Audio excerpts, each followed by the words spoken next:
Ya, mari kita lanjutkan bagian yang kita mau baca. Itulah Roma pasal 5 ya. Jadi kalau secara sederhana bisa kita ringkaskan yang kita sudah pelajari ya. Nah, Roma pasal 5 ini berbicara soal damai dengan Allah. Ya, ini yang agak lama kita membicarakannya. Kita baca Roma pasal 5.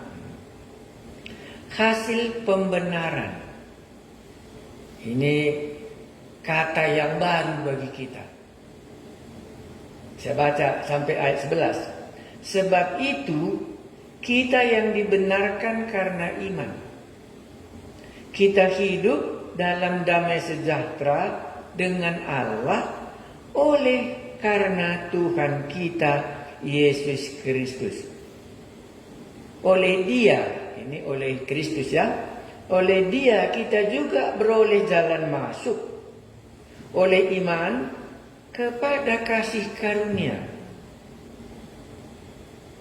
Muncul kata-kata yang baru yang belum kita biasa. Ya, di dalam kasih karunia ini kita berdiri. Dan kita bermegah dalam pengharapan akan menerima kemuliaan Allah. Dan bukan hanya itu saja, kita malah bermegah juga dalam kesengsaraan kita. Karena kita tahu bahwa kesengsaraan itu menimbulkan ketekunan. Dan ketekunan menimbulkan tahan uji. Dan tahan uji menimbulkan pengharapan. Dan pengharapan tidak mengecewakan. Karena kasih Allah telah dicurahkan di dalam hati kita oleh Roh Kudus yang telah dikaruniakan kepada kita. Karena waktu kita masih lemah, Kristus telah mati untuk kita, orang-orang durhaka, pada waktu yang ditentukan oleh Allah. Sebab tidak mudah seorang mau mati untuk orang yang benar, tetapi mungkin untuk orang yang baik ada orang yang berani mati. Akan tetapi Allah menunjukkan kasih-Nya kepada kita oleh karena Kristus telah mati untuk kita ketika kita masih berdosa. Lebih-lebih karena kita sekarang telah dibenarkan oleh darah-Nya, kita pasti akan diselamatkan dari murka Allah. Sebab jikalau kita ketika masih seteru diperdamaikan dengan Allah oleh kematian anaknya, lebih-lebih kita yang sekarang telah diperdamaikan pasti akan diselamatkan oleh hidupnya. Dan bukan hanya itu saja, kita malah bermegah dalam Allah oleh Yesus Kristus Tuhan kita. Sebab oleh Dia kita telah menerima pendamaian itu. Payahkah? Karena yang biasa kita dengar adalah kata apa? Percaya ya. Apalagi? Bertobat ya. Apalagi? Menerima Yesus. Apalagi? Dosa diampuni. Tapi Paulus tidak memakai kata itu di dalam pasal 5. Sesudah begitu panjang lebar dia mengungkapkan dosa pasal 1, pasal 2 dan pasal 3, tapi dia pakai kata diperdamaikan dengan Allah melalui Kristus. Apa kesan Anda dalam cerita ini? Kata yang dipakai Paulus di sini, saya nggak silap, itu dikatakannya 10. Sebab jikalau kita ketika masih seteru. Jadi kalau demikian, Paulus bukan dosa yang paling banyak dibicarakannya dalam pasal 5 ini, tetapi seteru dengan Allah. Dan lawannya seteru diperdamaikan. Nah, jadi saya mencoba menguraikan. Saya kira ayat 1 ini kata kunci ke belakang. Nanti kalau Anda membacanya pun kata ini, kuharap bisa kita tahu. Sebab itu kita yang dibenarkan karena iman, kita hidup dalam damai sejahtera dengan Allah oleh karena Tuhan kita Yesus Kristus. Dalam penjelasan yang saya kirimkan, bayangan saya itu saya ambil dalam 2 peristiwa. Yaitu peristiwanya Adam ya. Anda ingat peristiwanya Adam berbuat dosa? Bagaimana pengalaman Adam sesudah dia berdosa? 1 Korintus, Kejadian 3:10 saya rasa saya buat ya. Takut berjumpa dengan Allah. Ia menjawab, ketika aku mendengar bahwa engkau ada di taman ini, aku menjadi takut. Seperti ada hukuman antara Adam dan Allah. Takut ya. Ini tadi lawannya damai ya. Ya takut katanya. Karena aku telanjang, sebab itu aku bersembunyi. Ini kesan kita sesudah Adam berbuat dosa di hadapan Allah. Inilah yang dirasakan oleh Adam. Ya, tapi Paulus tadi sudah mengungkapkan waktu dia berbuat dosa, dia berseteru dengan Allah. Jadi perlu perdamaian seperti waktu kita berkelahi. Ya, waktu kita berkelahi tentu perseteruan satu dengan yang lain. Dan datanglah hari di mana kita berdamai. Itu kesan kita yang pertama. Gambaran orang berdosa waktu Adam dia takut jumpa dengan Allah. Nah, baru gambaran yang kedua, saya pilih pengalaman Raja Daud. Itu pengalaman Daud waktu ia dalam dosa. Itu saya pilih Mazmur 32 ya. Selama aku berdiam diri, tulang-tulangku menjadi lesu karena aku mengeluh sepanjang hari. Sebab siang malam tanganmu menekan aku dengan berat. Tidak ada damai. Karena tangan Allah menekan Raja Daud siang malam. Sebab siang malam tanganmu menekan aku dengan berat. Sumsumku menjadi kering seperti oleh teriknya musim panas. 2 orang ini belum berdamai dengan Allah. Inilah keadaan hidup orang yang berdosa dalam pasal 1 dan pasal 2 dan pasal 3. Maka kata yang tidak pernah kita lupa, Allah menyerahkan mereka kepada keinginan hawa nafsu mereka yang memalukan itu. Sekarang muncul kata damai. Ya. Nah, jadi bukan kata lahir kembali. Bukan kata percaya. Ya, tapi kata damai. Ya, jadi saya coba lagi mendekatinya. Kenapa Paulus pakai kata damai? Kenapa dia nggak pakai kata percaya dan kata menerima Tuhan Yesus untuk orang Rom? Saya coba lagi menafsirkannya sesuai dengan latar belakangnya Paulus. Apakah Paulus dulu dengan Allah tidak berdamai? Maka malam ini tema kita adalah berdamai dengan Allah melalui Yesus Kristus. Saya mencoba pengalaman Paulus ya. Ini tadi pengalaman Adam, pengalaman Raja Daud, pengalaman Rasul Paulus. Mari kita coba lihat Kisah Rasul pasal 9 ayat 4 dan 5. Dan nanti Anda boleh bandingkan dengan pengalaman Anda. Selagi masih berbuat dosa, apa yang Anda alami? Dan sesudah nanti Anda akan bisa membandingkannya. Apa yang dikatakan Paulus dalam Roma pasal 5 ini tadi. Saya coba 9, Kisah Rasul 9 ayat 4 sampai 5. Saya baca.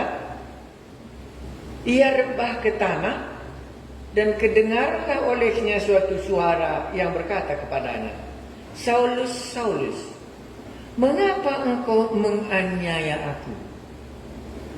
Jadi Rasul Paulus menyadari apa yang dilakukannya itu merupakan aniaya kepada Tuhan Yesus. Tidak ada perdamaian kalau ada aniaya. Ayat 5. Jawab Saulus, siapakah engkau Tuhan? Katanya, akulah Yesus yang kau aniaya itu. Anda bisa bayangkan apa yang dimaksudkan Yesus, bahwa Paulus sedang menganiaya Yesus Kristus. Maka Anda akan menjawab, inilah gambaran seteru tadi kalau dia pakai 10 ya. Iya, seteru dengan Allah. Ya, dan dari situlah keluar damai. Jadi waktu kita kembali dari pengalaman kita sebelum menerima Kristus, ya, bisa kita bayangkan bagaimana hubungan kita dengan Allah. Adakah kita terjadi perseteruan dengan Allah sebagaimana Paulus menganiaya, sebagaimana Adam takut berjumpa dengan Allah, bagaimana Raja Daud tangan kuat kuasa Allah menekan hidupnya siang malam. Sampai dia katakan, sumsumku pun menjadi kering seperti terik matahari. Di mana ada damai kalau demikian? Inilah yang digambarkannya sekarang berubah.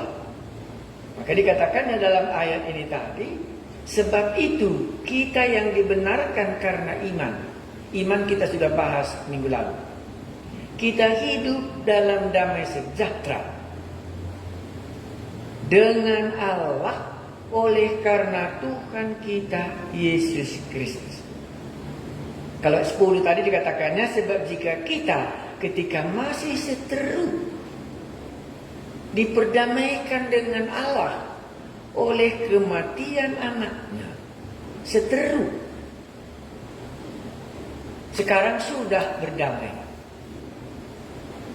ya, melalui Yesus Kristus. Kita nggak singgung lagi Taurat di sini ya, jangan kita mundur lagi karena Taurat tidak bisa membenarkan orang di hadapan Allah. Tetapi dia mengungkapkan melalui Kristus ini kita kembali diperdamaikan dengan Allah. Anda bisa bayangkan 3 pengalaman orang ini, khususnya kali Paulus. Sekarang dia yang sudah mengatakan damai dengan Allah melalui Kristus Yesus, Tuhan kita. Selesailah seteru, selesailah permusuhan. Sekarang dia sudah berdamai dengan Allah. Sampaikah pengertian kita kalimat-kalimat ini, bahwa kita sudah berdamai dengan Allah? Kalau tadi Adam belum berdamai dengan Allah, diusahakannya menutupi kekurangannya. Kalau tadi Daud belum berdamai dengan Allah, disembunyikannya kesalahannya itu sama. Tetapi sesudah berdamai dengan Allah, maka semua diungkapkannya. Dan terjadilah hasil pembenaran di dalam Kristus, maka kita kembali berdamai dengan Allah. Tadi kita bermusuhan, tadi kita berseteru dengan dia, sekarang sudah damai. Tidak ada lagi permusuhan antara kita dengan Allah. Kita sudah menjadi anak-anaknya, dia sudah menjadi Allah kita. Tidak ada lagi permusuhan. Sebab itu kita yang dibenarkan karena iman, kita hidup dalam damai sejahtera dengan Allah. Benarkah kalimat ini kita mengerti? Atau waktu datang kesusahan muncul, jangan-jangan ini terjadi karena dosaku. Karena dalam pikiran kita masih ada Allah itu marah sama kita. Seperti waktu si Adam tadi, Allah masih marah sama dia, sembunyi dia, takut dia berjumpa dengan Allah. Atau karena ada rasa kita tidak damai dengan Allah, kita sogok Allah itu dengan perbuatan kita yang baik. Salahkah? Salah karena damai sejahtera dengan Allah itu hanya bisa dicapai melalui anaknya Yesus Kristus. Benarkah kita sudah berdamai dengan Allah? Atau karena kita melakukan pekerjaan Allah untuk menutupi, karena kita merasa, dalam bahasa Inggrisnya ini seringkali dikatakan orang merasa feel guilty. Feel guilty itu merasa bersalah di dalam hati. Karena itu merasa bersalah di dalam hati ini, dicobanya menutupinya dengan menunjukkan perbuatannya yang baik. Dan yang perbuatannya yang baik itulah menjadi andalannya. Dia damai dengan Allah. Salah ya? Itu pasti salah ya. Karena dikatakan tadi di kalimatnya sangat sederhana ya. Kita hidup dalam damai sejahtera dengan Allah oleh karena Tuhan kita Yesus Kristus. Bukan lahir baru, bukan bertobat, berarti kita telah memiliki perdamaian dengan Allah. Tak ada lagi permusuhan, tak ada lagi perseteruan, tidak ada lagi perlu kusembunyikan dosaku, karena sudah berdamai dengan Dia. Paulus mengungkapkan kita katanya, jadi orang Roma juga dengan Paulus sendiri juga sama-sama mereka sudah memiliki damai sejahtera dengan Allah melalui Yesus Kristus. Betulkah? Mari kalau kita lanjutkan ayat 2. Oleh Dia, ini Kristus ya, oleh Dia kita juga beroleh jalan masuk oleh iman kepada kasih karunia ini. Apa maksudnya di sini kasih karunia? Saya mencoba kapan mulai keluar kata kasih karunia. Sebagaimana saya mencoba mendasari pengertian saya dari Yohanes 3:16. Karena begitu besar kasih Allah sehingga Dia mengaruniakan anaknya yang tunggal itu. Jadi dengan berdamainya kita dengan Allah, maka kasih karunia yang ada diberikannya di dalam anaknya itu bisa kita masuk ke dalam kasih Allah yang demikian. Inilah yang bisa saya mengerti. Jadi kasih karunia dimasukkan di sini, kasih karunia yang diberikan oleh Allah di dalam anaknya ini, karena anaknya inilah pemberian kasih itu. Jadi Paulus melihat oleh Dia kita juga beroleh jalan masuk oleh iman kepada kasih karunia ini. Di dalam kasih karunia ini kita berdiri dan kita bermegah dalam pengharapan akan menerima kemuliaan Allah. Roma 3:23, semua orang telah berbuat dosa dan telah kehilangan kemuliaan Allah. Tetapi melalui iman, melalui damai sejahtera dengan Allah, melalui Yesus Kristus, dan melalui kasih karunia di dalam anaknya itu, dan kita akan mendapat kembali kemuliaan Allah. Ya, waktu saya merenungkan ini, jadi kita nanti orang berdosa ini, adakah bagian kemuliaan Allah menjadi bagian kita? Iya. Apakah artinya di sini kemuliaan? Kita akan mendapat kemuliaan Allah katanya. Akan menerima kemuliaan Allah. Apa yang dimaksudkan di sini? Kemuliaan. Ya. Jadi apakah nanti kita mendapatkan kemuliaan? Ada satu bagian firman Tuhan saya ingat, nanti coba Anda katakan. Apa? Bandingkan. Berdoalah buat aku, karena ada di antara mereka yang tidak percaya. Baru sambungnya, supaya firman Allah dimuliakan di tengah-tengah mereka. Jadi dimuliakan artinya rupanya di situ dihargai.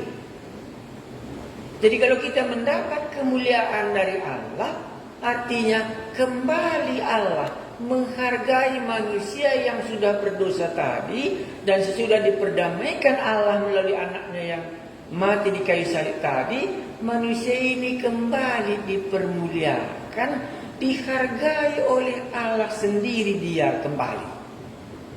Manusia bisa merendahkan kita, tetapi Allah memuliakan kita. Makanya janganlah kamu mencari hormat dari manusia, tetapi carilah hormat yang berasal dari Allah sendiri. Janganlah kau mencari puji-pujian dari manusia, tapi carilah puji-pujian yang berasal dari Allah sendiri. Inilah kemuliaan Allah, dipulihkan. Makanya dikatakannya di sini diperdamaikan. Ya, baru menerima kasih karunia, baru dipermuliakan bersama-sama dengan Allah. Itulah yang didapat. Coba kita lanjutkan sedikit lagi, mana tahu nanti Anda bisa membandingkannya. Dan bukan hanya itu saja. Ini sudah pindah ya. Bukan saja kita sudah berdamai dengan Allah. Jadi kalau bertobat aku tapi belum damai dengan Allah, bagaimana? Ya, berarti salah ya. Ya, kita nggak boleh tanggungi. Ya, berarti kita masih Adam, masih berkeliaran kita jauh dari Allah. Ya, seperti Raja Daud tadi, dia masih menyembunyikan pelanggarannya. Akhirnya dia tidak memiliki damai dengan Allah. Ya, seperti Paulus tadi berseteru, dia masih dengan Allah. Ya, makanya di dalam Roma pasal 5 orang bertobat itu artinya berdamai dengan Allah. Tidak lagi bermusuhan dengan Allah. Ya. Tetapi bukan itu saja, itu masuk ke belakangnya ya. Dan bukan hanya itu saja. Kita malah bermegah juga dalam kesengsaraan kita.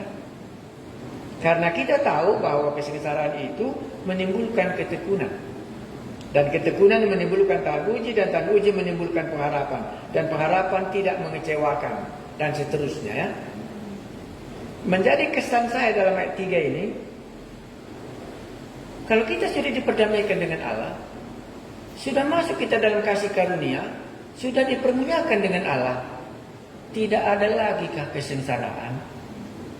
Ini yang saya mau ambil dari ayat 3, 4, dan 5. Supaya nanti kita bisa, oh rupanya sudah pun dibenarkan dengan Allah. Oh sudah pun aku masuk dalam kasih karunia Allah. Sudah pun akan menerima kemuliaan Allah. Tapi kesengsaraan ini masih ada bagi orang yang sudah diperdamaikan dengan Allah. Tetapi bukan karena dosanya makanya dia sengsara, itu yang dimasukkan Paulus di sini. Tetapi kesengsaraan itu ada gunanya untuk pembentukannya. Itu mungkin kata yang tidak bisa kita lupa. Tapi bukan karena dosanya lagi maka dia menderita, tapi kesengsaraan itu dipakai Allah untuk membentuk karakter orang yang sudah berdamai dengan Allah melalui Yesus Kristus tadi. Itu saja saya uraikan di sini. Yang lainnya mungkin tidak. Baru ayat 6. Karena waktu kita masih lemah. Sini lemah maksudnya nggak bisa menyelamatkan diri dari musuh itu. Sebagaimana Paulus waktu dia lemah maksudnya waktu dia masih melawan Allah. Itu artinya di sini. Karena waktu kita masih lemah, Kristus telah mati untuk orang-orang durhaka.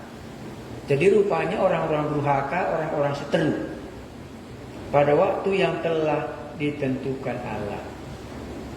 Ini pasti berbicara soal waktu kapan Yesus ditentukan oleh Allah mati di kayu salib. Ini berbicara soal waktu. Itu berbicara soal Galatia pasal 4 ayat 4. Sesudah genap waktunya Allah mengutus anaknya ke dalam dunia ini. Jadi sesudah waktunya genap, ya disitulah dia mengutus anaknya itu waktu kita masih dalam keadaan yang lemah. Waktu kita hidup di dalam dikuasai oleh dosa tadi. Waktu kita masih seteru dengan Dia.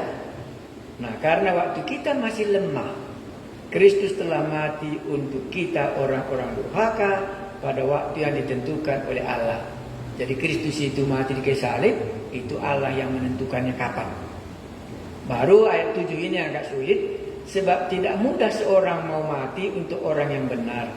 Tetapi mungkin untuk orang yang baik, ada orang yang berani mati. Ayat 7 ini agak sedikit sulit. Ayat 8. Akan tetapi Allah menunjukkan kasih-Nya kepada kita. Ini yang bagus ya. Allah menunjukkan kasih-Nya kepada kita. Di mana? Karena kita ini kan sering berbicara soal kasih Allah. Akan tetapi Allah menunjukkan kasih-Nya kepada kita oleh karena Kristus telah mati untuk kita ketika kita masih berdosa. Ini kasih Allah yang ditunjukkannya kepada kita. Jadi tidak salah saya rasa ini Yohanes 3 ayat 16 yang ada di dalam pikiran Paulus di sini, bahwa Allah itu menunjukkan kasih-Nya kepada kita waktu kita masih berdosa, supaya kita dapat diampuni. Akan tetapi Allah menunjukkan kasih-Nya kepada kita oleh karena Kristus telah mati untuk kita ketika kita masih berdosa. Jadi sebelum kita berbuat baik, Kristus telah mati untuk dosa kita. Jadi kalau kita berbuat baik bukan untuk dosa diampuni. Iya. Baik, ini di mana Allah menunjukkan kasih-Nya waktu kita masih berdosa, Kristus telah mati untuk dosa itu. Itu dalam pikiran Paulus. Ayat 9. Lebih-lebih karena kita sekarang telah dibenarkan. Lebih-lebih karena kita sekarang telah dibenarkan oleh darah-Nya, kita pasti akan diselamatkan dari murka Allah. Apa yang kita tahu ayat 9 ini? Pasti kita katakan selamat artinya dari murka Allah. Dan ada kepastian dalam perkataan Paulus ini, pasti kita diselamatkan dari murka Allah itu. Jadi ada jaminan kepastian keselamatan itu, karena waktu kita masih berdosa, Allah sudah menunjukkan kasih-Nya. Dan sekarang, apalagi sekarang kita sudah dibenarkan, tidak lagi salah di hadapannya, ya pastilah kita diselamatkan. Tapi saya kembali lagi mencoba menafsirkan ayat ini. Karena yang menjadi pertanyaan sering, bolehkah keselamatan itu hilang atau tidak? Maka jawabnya, saya pilih. Dalam uraian itu saya pilih Yohanes pasal 10 saya rasa. Apa yang dikatakan oleh Tuhan Yesus. Yohanes pasal 10 ayat 27. Nanti Anda mencoba memikirkannya, apakah ucapan Yesus ini dipinjam Paulus dalam ayat 9 ini. Yohanes 10 ayat 27. Ayat 20 berapa tadi? 28. Dan aku memberikan hidup yang kekal kepada mereka. Ini hidup kekal, bukan dibenarkan. Dan aku memberikan hidup yang kekal kepada mereka, dan mereka pasti tidak akan binasa sampai selama-lamanya. Dan seorang pun tidak akan merebut mereka dari tanganku. Saya ulangi, ayat 27 saya baca di atas.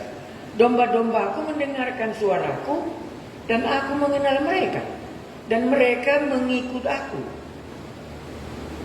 Dan aku memberikan hidup yang kekal kepada mereka, dan mereka pasti tidak akan binasa sampai selama-lamanya. Dan seorang pun tidak akan merebut mereka dari tanganku. Apa kesan Anda ayat 27 dan 28? Persamaannya dengan Roma 5 tadi. Roma 5 tadi dikatakannya damai sejahtera dengan Allah melalui Yesus Kristus. Di sini domba-dombaku mendengarkan suaraku, dan aku mengenal mereka, dan mereka mengikuti aku. Orang yang demikian inilah yang telah memiliki hidup yang kekal itu, dan yang hidup kekal yang demikian ini tidak bisa diambil oleh siapapun.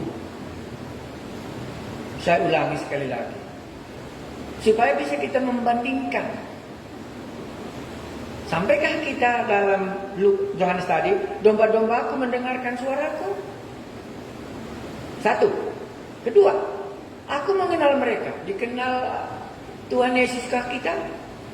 Ketiga, mereka mengikut aku. Dan kepada orang yang demikianlah diberikan hidup kekal. Dan hidup kekal itu tidak akan bisa direbut oleh siapapun sampai selama-lamanya. Di dalam Roma dikatakan Paulus tadi, yang pertama apa?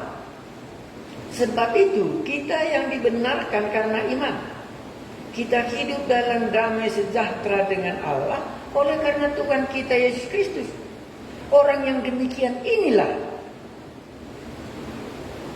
lebih-lebih karena kita sekarang telah dibenarkan oleh darahnya, kita pasti akan diselamatkan dari murka Allah.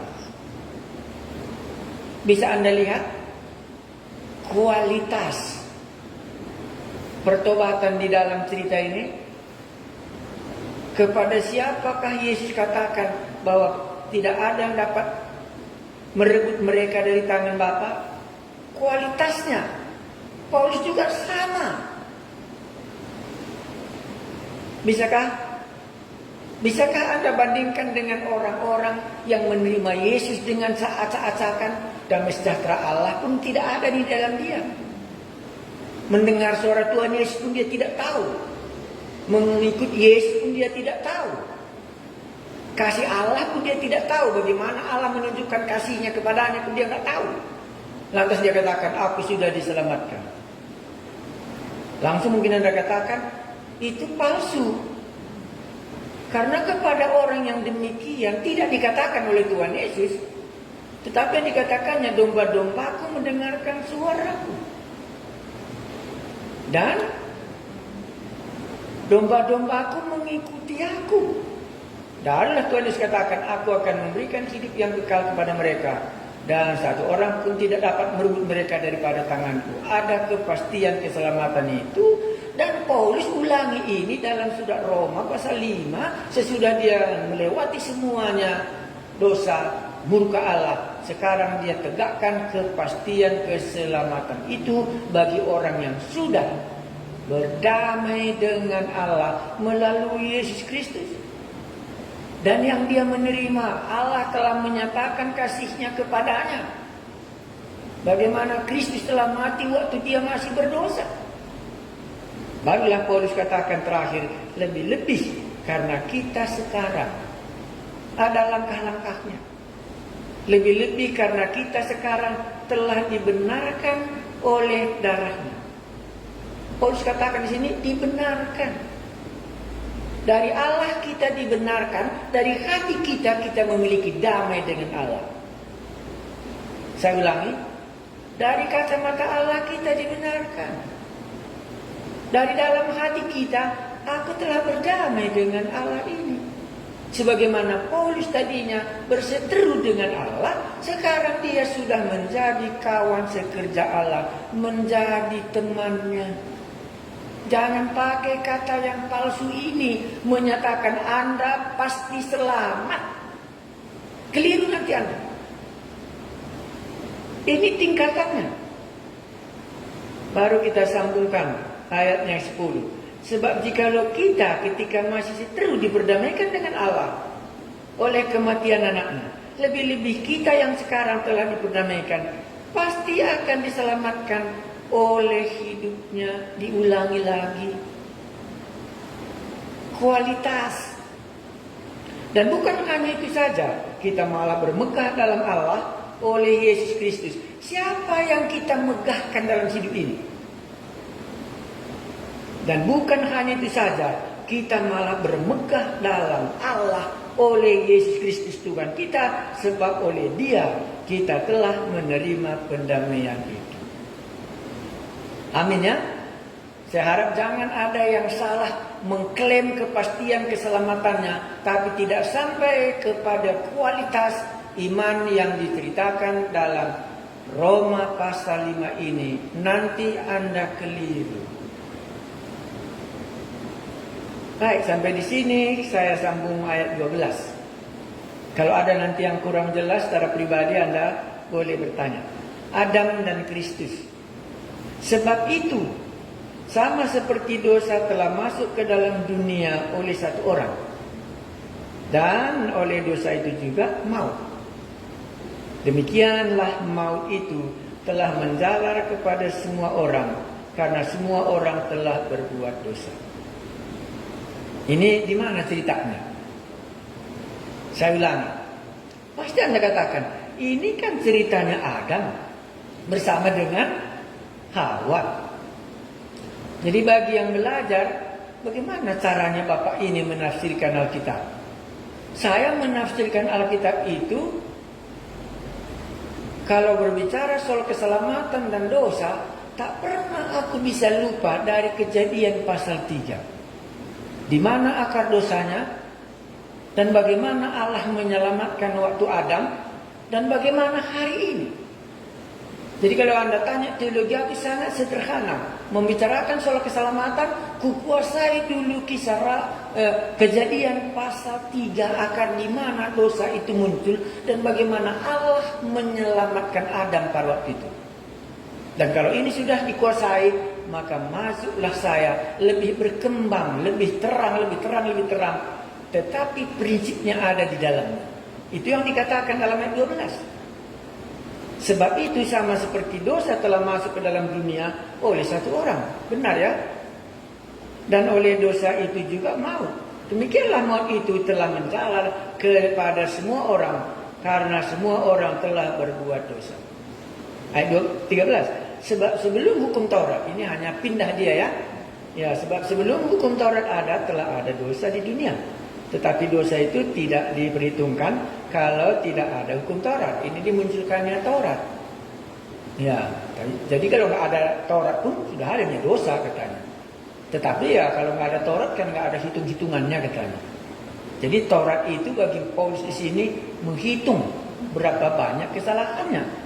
Jangan mencuri, jangan berzina, jangan berini dan sebagainya. Kalau ini semua dilakukannya bisa dihitung. Kalau tadi tidak ada hukum Tauratnya seperti di Taman Eden, ya tapi juga dia orang berdosa. Nah ini Taurat cuma ditambahkannya. 14. Sungguh pun demikian, maut telah berkuasa dari zaman Adam sampai kepada zaman Musa. Karena Taurat munculnya di zaman Musa, kan begitu ya. Ya, sungguh pun demikian, maut telah berkuasa dari zaman Adam sampai kepada zaman Musa, juga atas mereka yang tidak berbuat dosa dengan cara yang sama seperti yang telah dibuat oleh Adam, yang adalah gambaran dia yang akan datang. 15. Tetapi karunia Allah, kembali ya karunia Allah, Yohanes 3:16 tadi. Tetapi karunia Allah tidaklah sama dengan pelanggaran Adam. Sebab jika karena pelanggaran satu orang, semua orang telah jatuh di dalam kuasa maut, jauh lebih besar kasih karunia Allah dan karunia-Nya yang dilimpahkannya atas semua orang karena satu orang, yaitu Yesus Kristus. Sekarang dia bandingkan antara Adam yang berbuat dosa, maut melanda semua dunia. Oh, bagaimana Taurat itu disisipkan ya? Ya sebelum datang pun Taurat, maut sudahnya berkuasa. Iya. Jadi nggak bisa Taurat itu menghambat maut tadi. Karena sebelum pun datang Taurat, maut sudahnya melanda, upah dosa adalah kematian, dialami merekanya sebelum pun datang Musa. Karena melalui Musa kan datangnya Taurat ya. Ya, tetapi kasih karunia datangnya melalui Yesus Kristus, karena itulah pemberiannya. Tapi yang mau dibicarakannya di sini hanya satu, yang dilimpahkannya atas semua orang. Karena satu orang, yaitu Yesus Kristus. Satu dosa, satu kasih karunia. Adam membawa dosa, Yesus membawa kasih karunia Allah untuk menyelamatkan orang berdosa itu. 16. Dan kasih karunia tidak berimbang dengan dosa satu orang. Sebab penghakiman atas satu pelanggaran itu telah mengakibatkan penghukuman. Tetapi penganugerahan karunia atas banyak pelanggaran itu mengakibatkan pembenaran. 17. Sebab jika oleh dosa satu orang, maut telah berkuasa oleh satu orang itu, maka lebih benar lagi mereka yang telah menerima kelimpahan kasih karunia dan anugerah kebenaran akan hidup dan berkuasa oleh karena satu orang itu, yaitu Yesus Kristus. Jadi dibayangkannya orang yang sudah menerima Yesus ini jauh lebih berkuasa daripada yang menerima Adam yang sudah berbuat dosa itu. Makanya kasih karunia itu dalam diri Paulus ini sangat berkuasa untuk mempengaruhi orang lain supaya mereka bisa keluar daripada hubungan dosa maut yang diwariskan dari Adam tadi. Itu yang mau diungkapkan ayat 17. Lebih berkuasa. Makanya Paulus kelihatannya kasih karunia tadi sangat berkuasa dalam hidupnya. Bukan lagi maut tadi yang berkuasa dalam hidupnya. 18. Sebab itu, sama seperti oleh satu pelanggaran semua orang beroleh penghukuman, demikian pula oleh satu perbuatan kebenaran semua orang beroleh pembenaran untuk hidup.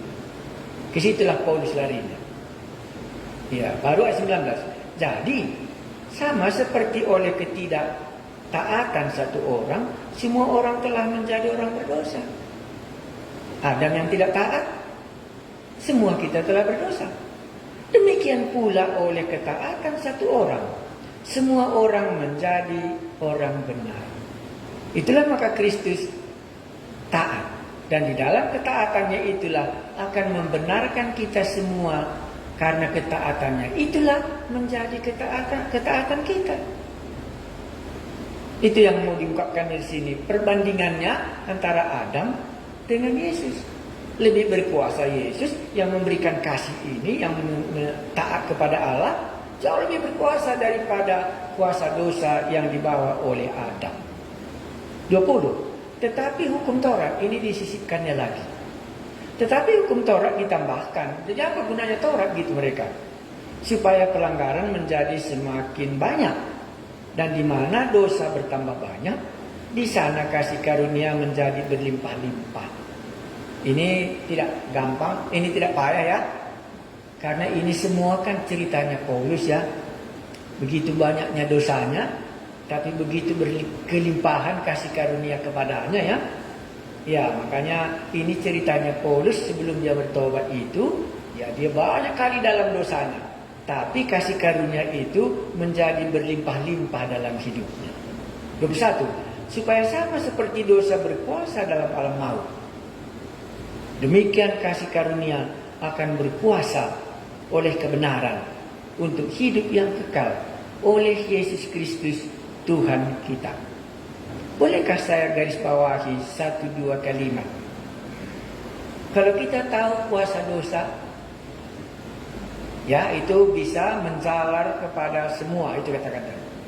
Jadi boleh jugakah kita melihat kuasa kasih Allah lebih besar, bahwa itu juga akan menjalar kepada semua orang? Maka tidaklah salah kalau Paulus tadi katakan, sudah selesai pekerjaanku di sini. Karena dia sudah tularkan semua kasih karunia Allah di daerah Asia, baik di Korintus, di Filipi, di Efesus dan sekitarnya. Sekarang sudah selesai ruang kerjaku. Maka aku akan mau juga menularkan kasih karunia yang sudah berlimpah diberikan kepada aku oleh Allah. Mau aku pergi lagi ke Spanyol. Bukankah itu kasih karunia itu jauh lebih besar daripada dosa? Bolehkah kita lihat dari cerita ini bahwa kasih karunia Allah itu jauh lebih berkuasa daripada dosa yang diturunkan oleh Adam? Makanya kalau kita dengar, nggak bisa aku mengalahkan dosa. Apa Anda bayangkan di dalam pikirannya? Kalau dia tidak bisa mengalahkan dosa, maka Adam yang telah membawa maut tadi lebih besar bagi dia kuasa maut yang dibawa oleh Adam daripada kuasa kasih karunia yang dibawa Yesus untuk mengalahkan mautnya yang dibawa oleh Adam tadi. Ini kalimat yang bisa kita simpulkan dalam cerita ini. Makanya damai sejahtera Allah tadi menguasai aku. Dari damai sejahtera Allah ini aku masuk ke dalam kasih karunia Allah. Dan di dalam kasih karunia Allah inilah aku berdiri dan bermegah. Karena sudah kalah kuasa maut yang dibawa oleh Adam tadi. Sekarang kuasa kasih karunia yang berkuasa dalam hidup Paulus. Dan inilah yang benar. Inilah pertobatan yang benar, di mana ada kepastian keselamatan itu. Bahwa keselamatan itu tidak akan sampai selama-lamanya. Kalau dalam dosa pun kita sudah diselamatkan, apalagi sekarang kita sudah dibenarkan, maka pastilah kita diselamatkan. Artinya itu apa? Kalau tadi aku di bawah kuasa mautnya Adam, sekarang sudah aku diselamatkan. Apalagi sekarang aku sudah dibenarkan di hadapan Allah, sudah berdamai aku dengan Allah, dan aku di hadapan Allah. Kasih karunia diberikan kepada aku di dalam Roh Kudus, melihat pengharapan yang akan dianugerahkan Allah itu. Bagaimana bisa lagi kuasa maut yang dibawa oleh Adam berkuasa dalam hidup? Itu yang disimpulkan dalam cerita bagian yang kedua ini. Bahwa kasih karunia Allah yang ada di dalam Kristus inilah mengalahkan kuasa maut yang telah ditularkan oleh Adam waktu dia berdosa di Taman Eden. Dan kasih karunia Allah yang dikaruniakan di dalam hati kita sejak di taman bukit, di gunung Golgota itu, itulah yang mengalahkan maut ini, sehingga dosa tidak berkuasa lagi dalam hidupku. Nanti Anda akan baca itu dalam pasal 6. Jadi saya sudah persiapkan masuk ke dalam pasal 6. Tidak tahukah kamu waktu kamu dibaptis, kamu telah mati bersama dengan Kristus dan bangkit bersama dengan Kristus? Jadi bagaimanakah sekarang? Dosa itu masih juga berkuasa dalam hidupmu. Itu sudah masuk ke dalam pasal 6. Kemenangan kasih karunia Allah untuk mengalahkan maut yang dibawa oleh Adam ke dunia. Maka kasih karunia Allah inilah yang berkuasa lebih besar daripada kuasa yang dibawa oleh Adam masuk ke tengah-tengah dunia ini. Kuasa dosa dikalahkan oleh kasih karunia itu. Dan itulah yang mau diceritakan oleh Paulus nanti selanjutnya. Pasal 6 kita sudah jumpa itu. Bagaimana Paulus menceritakan kasih karunia Allah ini mengalahkan dosa itu. Bolehkah kita mengambil sikap? Kalau begitu, benarkah aku sudah diselamatkan itu belum? Sudah benarkah kasih karunia Allah itu yang menang dalam hidupku? Atau maut yang dibawa Adam itu berkuasa dalam hidupku? Walaupun aku sudah menerima Yesus, walaupun ku katakan aku sudah bertobat, walaupun ku katakan aku sudah menjadi anak-anak Allah, apa bedanya? Maka di sini tadi sangat sederhana kalau kita simpulkan ini, bahwa Paulus mau mengatakan kasih karunia Allah itu lebih besar daripada kuasa maut yang dibawa oleh Adam. Sudah menjalar kepada semua manusia, tetapi kasih karunia Allah jauh lebih besar dan akan mengalahkan kuasa maut yang dibawa oleh Adam itu. Dan itulah orang yang pasti akan diselamatkan. Tidak ada yang bisa kuasa apapun merongrongnya.